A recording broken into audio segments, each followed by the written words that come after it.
Kære statsminister, i en tid, hvor had og nationalisme for alvor har indtaget scenen, er det vigtigt at stå sammen.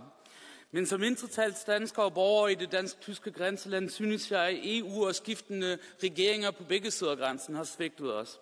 Permanent og ulovlig grænsekontrol har gjort hverdagen for mange tusinde mennesker i vores region langt mere besværligt. Grænsependlere og skoleelever, som krydser grænsen hver eneste dag. Turister og almindelige borgere, som har familie, venner eller en læge på den anden side af grænsen. Men det er ikke det eneste. Siden permanent grænsekontrol er blevet genindført i 2016, er det grænseoverskridende samarbejde blevet indfrosset. Og vi frygter, at det i det nye EU-budget ikke vil være plads til grænseoverskridende projekter og samarbejde. Det er, som om vi ikke bliver hørt, hverken i Bruxelles, Berlin eller København.